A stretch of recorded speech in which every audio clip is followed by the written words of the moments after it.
tardes a todas y a todos y gracias por estar aquí presentes. Yo quiero pedirles un favor antes de empezar. Vamos a ponernos de pie y vamos a sentir la presencia de Dios nuestro Señor en este recinto, y vamos a sentir en Dios la presencia de Horacio Arango. Horacio me invitó a que hiciera esta conferencia. Horacio está en Dios,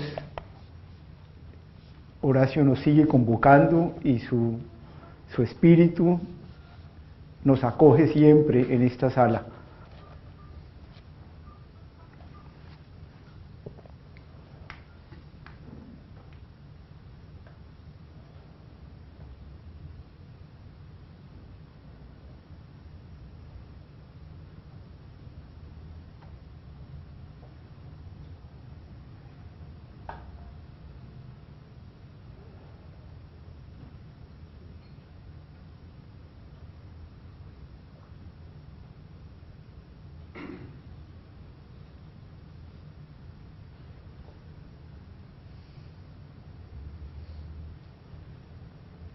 Pueden sentarse.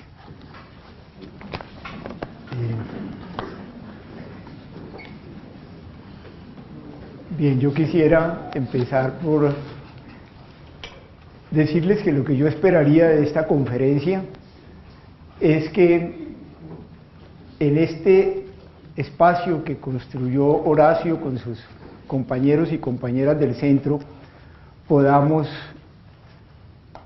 conversar mucho sobre la paz de Colombia y podamos hacerlo con absoluta libertad, con las posiciones críticas, con las posiciones constructivas, con nuestros temores, con nuestras angustias en torno a este asunto, pero que este asunto que es tan importante para todos nosotros se nos vuelva aquí un tema continuo de construcción colectiva y de reflexión, y que ese sea particularmente el aporte que le podamos hacer al país.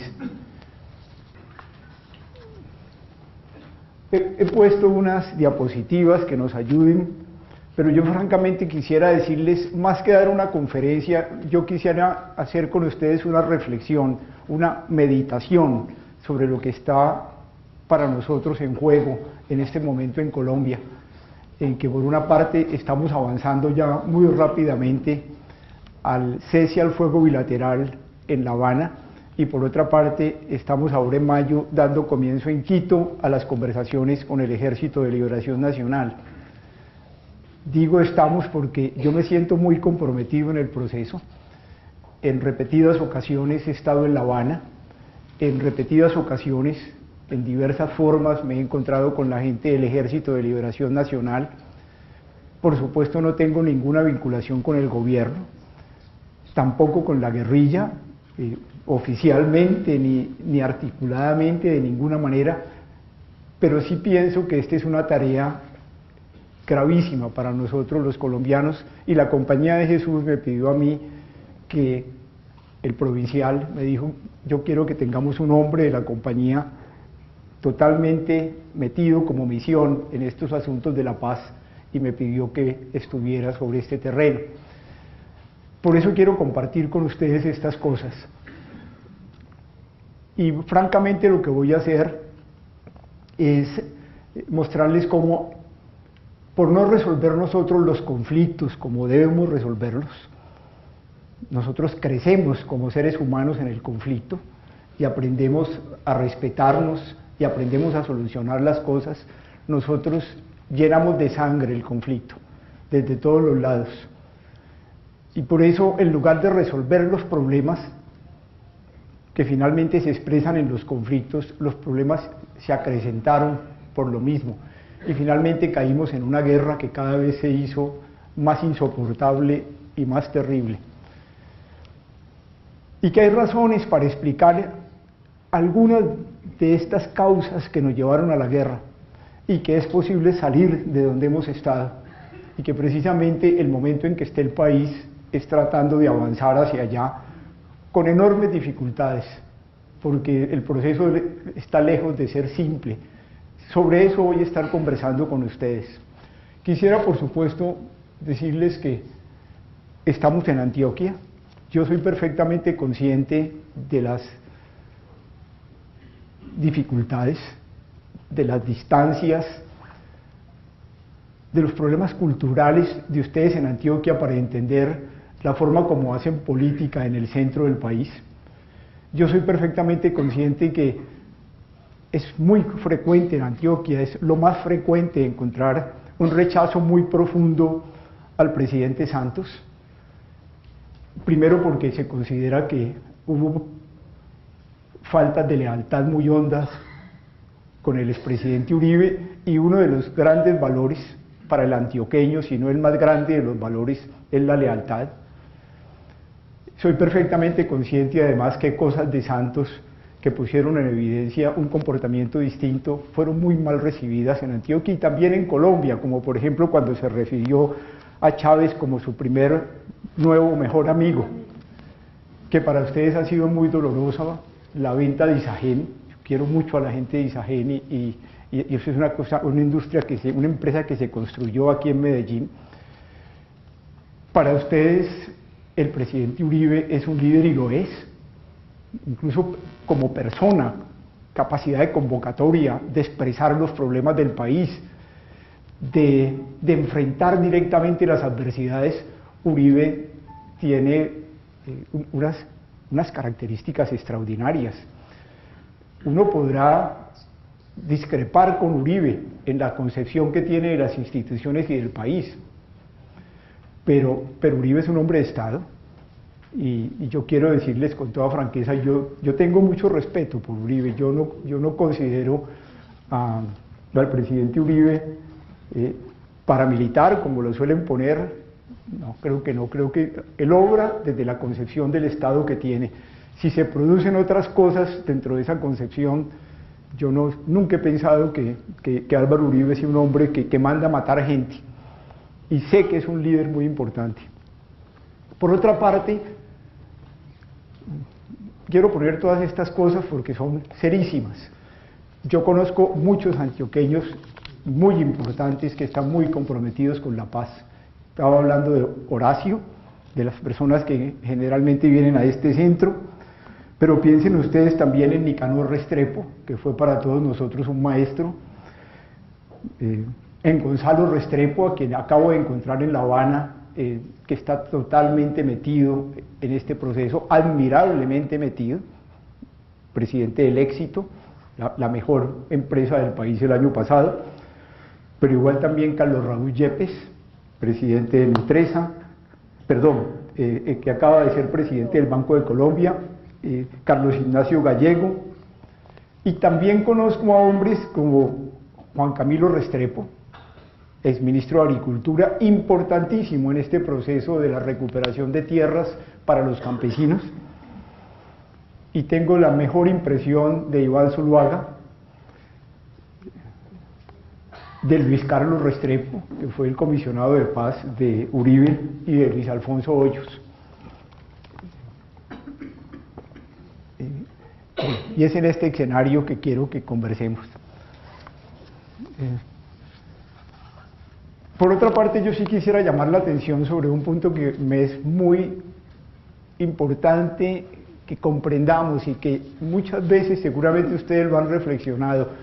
Lo que está pasando en La Habana hoy en día y lo que estamos al borde de comenzar con el Ejército de Liberación Nacional es el resultado acumulativo, como dice ahí, de un proceso que uno podría poner iniciado por Belisario Betancur, y en el que han estado presentes todos estos presidentes: Belisario Betancur, Barco, Gaviria, Samper, Pastrana, Uribe y ahora Santos. En ese proceso tuvimos 10 negociaciones de paz en el país, casi todas por amnistías, excepto la última de las Autodefensas Unidas de Colombia, que tuvo una parte de justicia penal.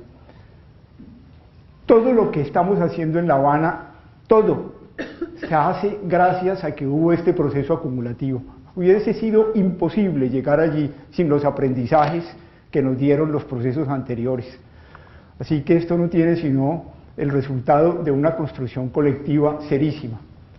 Particularmente yo lo siento en los hombres que están en La Habana, en el general Mora, en el general Naranjo, pues en el doctor Restrepo. Lo veo con particular cuidado en un hombre como Sergio Jaramillo. Sergio es un humanista. Sergio fue parte del gobierno de Uribe como viceministro de Defensa, y aprendieron todos ellos, como aprendió Humberto de la Calle Lombana, en la acumulación de cosas que fuimos recogiendo de los otros procesos. Obviamente, uno se pregunta por qué nos pasan estas cosas entre personalidades, ¿verdad? Cuando encuentra al expresidente Pastrana o al expresidente Uribe en algunos momentos poniendo dificultades durísimas contra el proceso, cuando este proceso hubiese sido imposible hacerlo si no hubiésemos tenido la manera como Uribe, con una decisión muy grande, se fue contra la FARC.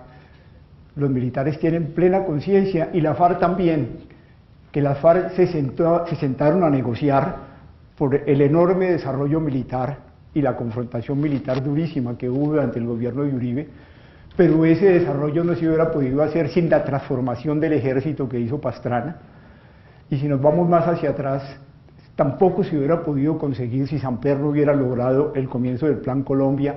Es decir, aquí estamos articulados unos con otros en estos procesos.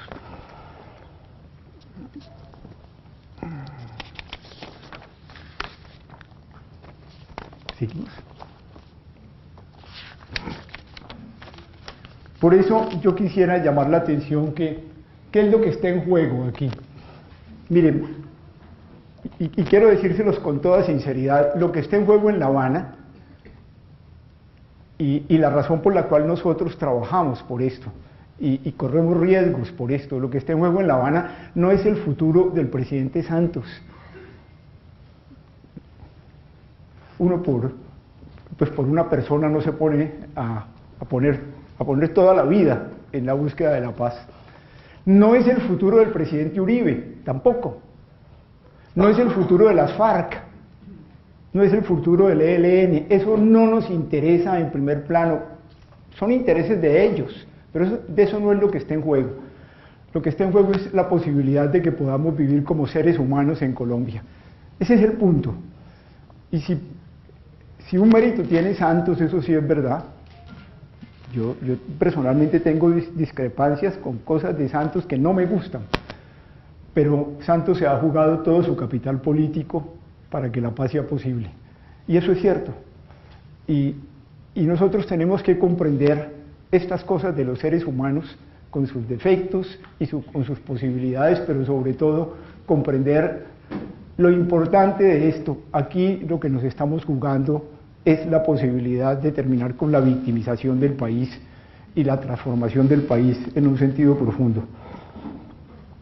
Lo que nos estamos jugando es la posibilidad de un desarrollo con dignidad. Nosotros nos sentimos muy orgullosos de Colombia y muy orgullosos de Antioquia, los colombianos, porque este es el centro del desarrollo industrial del país. Y nos sentimos orgullosos porque este país, en medio de conflictos tan complejos, ha mantenido un crecimiento promedio del 4% anual durante 60 años. Eso supone un país muy rico, con gente muy inteligente y creativa, y con una naturaleza llena de potencialidades. Sin embargo, nosotros somos vistos con mucha preocupación y sin suficiente confianza por la comunidad internacional. Colombia está bien catalogado en las entidades que hacen las calificaciones de riesgos financieros, y está bien catalogado porque somos muy buenas pagas, gracias a que tenemos una Junta del Banco de la República por la Constitución del 91 independiente de la política, y nosotros pagamos todas las deudas. Pero sobre nosotros no hay ninguna confianza en inversión. Los que son aquí economistas y conocen la curva de Tobin saben que cuando los rendimientos son muy altos, uno está dispuesto a meterse a un sitio donde hay mucho riesgo. Y por eso durante el tiempo en que los precios de los transables o los commodities de la minería y del petróleo estuvieron altos, petróleo por encima de $100, nosotros tuvimos un gran flujo de capitales externos y nos llenamos de dólares. Tanto nos llenamos de dólares que el peso colombiano se devaluó y nos vimos del cuello para tratar de conseguir dinero exportando.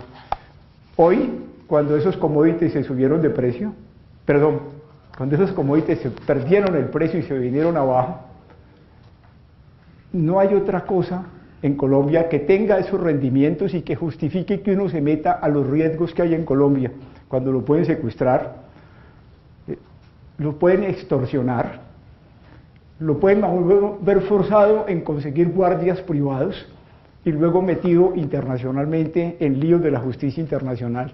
Dólares no están viniendo a Colombia, no están comprando pesos con dólares para invertir en Colombia y por eso el dólar se fue para arriba, se volvió un producto escaso entre nosotros.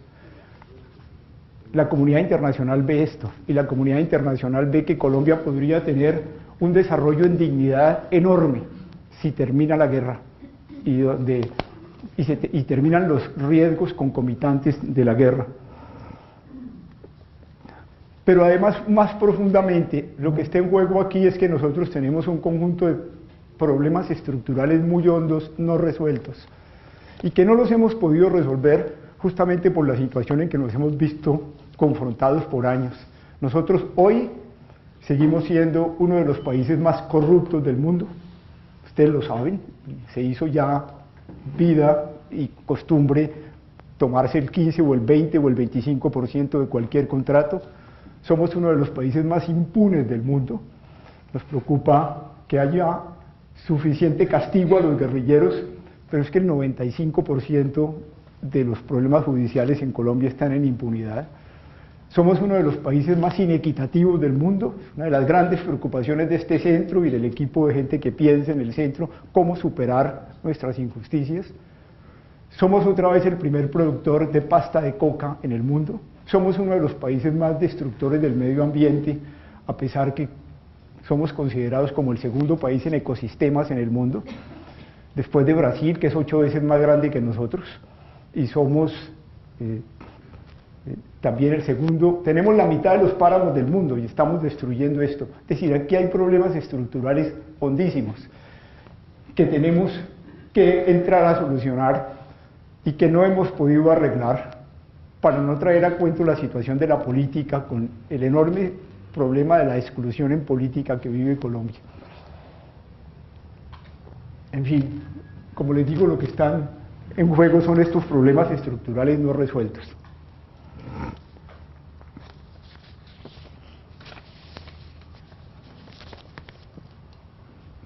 Quiero invitarlos a que pensemos un momento sobre la importancia del conflicto. El conflicto social y político y ético, sí, es la dinámica en que los seres humanos resolvemos los problemas. Siempre que hay un conflicto hay legítimas confrontaciones de intereses, son muy comunes en Colombia. El conflicto entre los campesinos, productores de alimentos, y los agroindustriales, productores de industrias importantes también para el país, como la soya o como el arroz a gran escala. Ahí hay un conflicto. El conflicto entre los ganaderos y la gente que produce alimentos, los conflictos laborales que se dan en el país de muy distinta forma, los conflictos de la minería con los que quieren proteger el medio ambiente. Y podríamos seguir aumentando los conflictos que se dan en las ciudades, en el manejo del espacio público y en el transporte público. Los conflictos son importantísimos para una sociedad. En los conflictos crecemos, en los conflictos aprendemos a respetar al otro y a confiar en el otro. En los conflictos llegamos a aprender que el otro no viene con mala intención. El otro viene defendiendo lo que siente que son sus derechos y su dignidad. Yo también tengo mis derechos y mi dignidad y tengo puntos de vista distintos. Y por eso el conflicto nos tiene que llevar a conciliar puntos de vista distintos, a obtener un gana-gana, a crecer como ciudadanos, a construir una sociedad. Y por eso todo esto lo logramos en la medida en que resolvemos los problemas en el conflicto. Ahora, el problema de nosotros en Colombia es que hace rato nosotros en alguna forma renunciamos a asumirnos como responsables de los grandes conflictos del país y resolver los conflictos, y pensar que esto era una responsabilidad de todos nosotros como ciudadanos. Podríamos seguirlo multiplicando, pero lo que nos pasa, por ejemplo, con la corrupción política, la falta de presencia ciudadana, de ejercer veedurías, de entrar en diálogos de fondo con la clase política para zafarnos de ese problema tan complicado. Claro, cuando nosotros no entramos a solucionar los conflictos en medio de la conversación y del diálogo, ya crecer en la solución de los conflictos, de los problemas estructurales siguen creciendo y se siguen acumulando y se hacen cada vez más difíciles para todos nosotros. Lo grave es que finalmente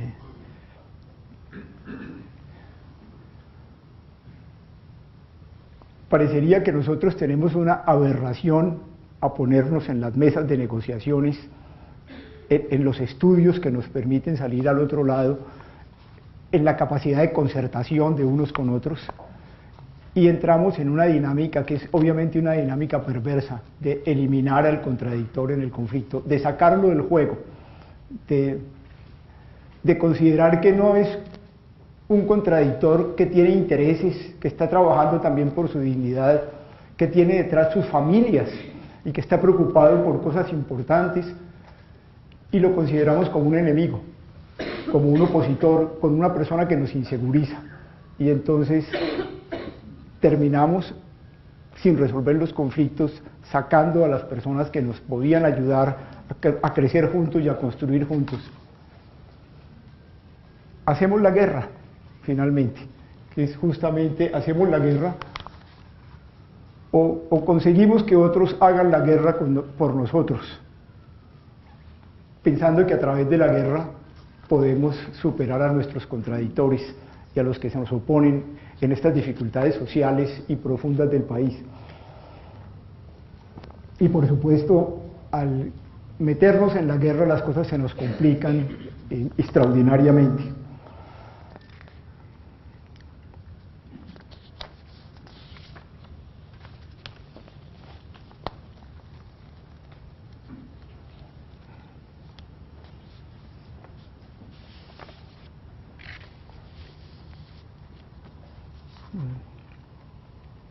Lo grave es que hacemos la guerra desde todos los lados. La guerrilla colombiana se origina en gente que se convence inicialmente que en el país hay una injusticia muy grande y se convence que no hay salida a esa injusticia de inequidad y de exclusión de lo político a través de la política, que no hay forma de hacerlo porque cuando uno se mete en política, como les pasó con la Unión Patriótica, los matan. Entonces, en lugar de ponerse en una posición de tenemos que transformar la democracia en Colombia y tenemos que transformarla justamente a base del diálogo ciudadano y de la conversación ciudadana, se radicalizan en la guerra y profundizan la guerra.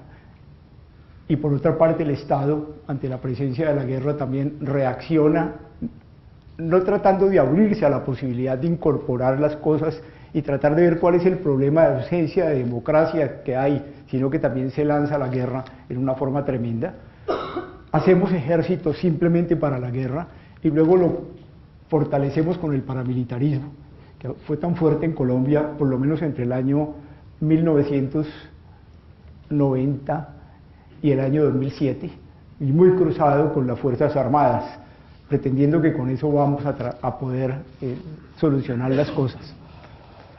Y yo quisiera que nos detengamos por un momento a reflexionar por qué saltamos a la guerra tan rápido. A ver si comprenden ustedes lo que he estado tratando de decirles. Los conflictos son muy importantes en una sociedad. Los conflictos nos reflejan problemas estructurales que no hemos resuelto. Nosotros crecemos como ciudadanos solucionando los conflictos y al solucionar los conflictos entramos en los problemas estructurales y buscamos una salida colectiva para todos y creamos una nación.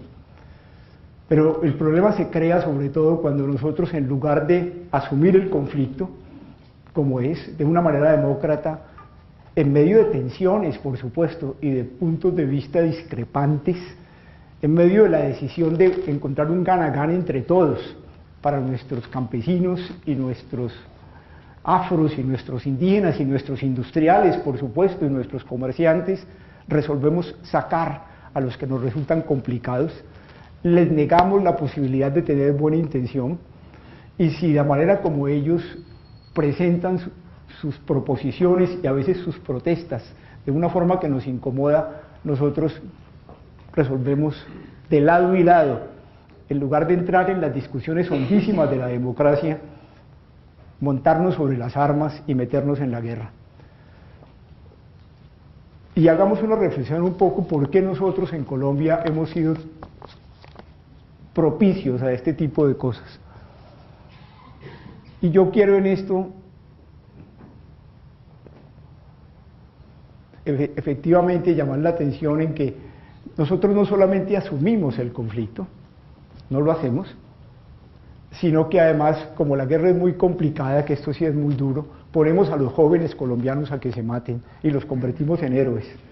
Y hace 8 días estábamos haciendo la marcha en Bogotá de los soldados sin piernas y sin brazos y ciegos por las minas antipersona cuando se ponen a la altura de la cara, y sabemos que tenemos bajas del ejército y de la guerrilla, jóvenes colombianos en la guerra directa, entre 4.000 y 5.000 por año, y los mandamos a eso, y nosotros dejamos los conflictos allí y nunca resolvemos los problemas estructurales de fondo.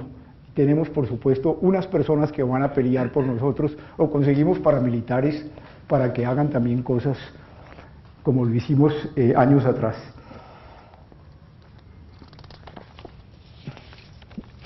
Yo quiero trabajar un momento sobre 2 razones por las cuales pasamos a la eliminación del otro, y quiero detenerme en este centro de fe y culturas, en las culturas de la guerra justa y en la crisis espiritual profunda en el país. Sigue, por favor. En primer lugar, fíjense en esto que es muy complicado y que este centro lo reflexiona mucho. La guerra justa es una teoría católica. En este momento está todavía en la última edición del Catecismo Católico.